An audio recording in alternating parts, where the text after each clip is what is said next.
বাংলাদেশের যে কোনো কঠিন সময়ে যে কোনো ক্রান্তি লগ্নে বাংলাদেশের মানুষ বারবার বাংলাদেশ জাতীয়তাবাদী দলের উপর আস্থা রেখেছে। এবারও সেটাই বাংলাদেশের মানুষ বাংলাদেশ জাতীয়তাবাদী দল এবং তার নেতৃত্বের উপর আবারও আস্থা রেখেছে। বিগত দিনও ক্রান্তি লগ্নে কঠিন সময়ে যখনই আসছে সেটা বিএনপির উপর আস্থা রেখেছে। এবারও তারা তাই করেছে, কারণ তারা জানে একমাত্র বিএনপির মাধ্যমে যে কঠিন সময় থেকে আমাদের উত্তরণ ঘটাতে হলে বিএনপির মাধ্যমে সেটা করতে হবে, বিএনপির নেতৃত্বের মাধ্যমে সেটা করতে হবে।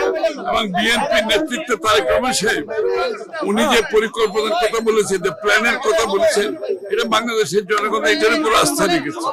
আমরা জয়ী হয়েছে বলছি না, কিন্তু আমরা বলছি আমরা বাংলাদেশের জনগণের আস্থা অর্জন করেছি।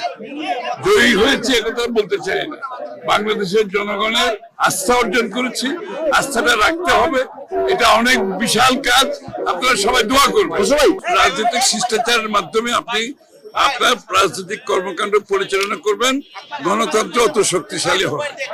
এবং আমরা যে গণতন্ত্র বাংলাদেশের মানুষের রাজনৈতিক সাংবিধানিক গণতান্ত্রিক অধিকারের কথা বলছি, সেটা রাজনৈতিক শিষ্টাচার অত্যন্ত গুরুত্বপূর্ণ। সেটার ক্ষেত্রে সেটা সংসদের ভিতরে হোক আর বাইরে হোক, আমরা কোন কান্ট্রি সেন্ট্রিক, কোন দেশ কেন্দ্রিক আমাদের কোনো পররাষ্ট্রনীতি নাই।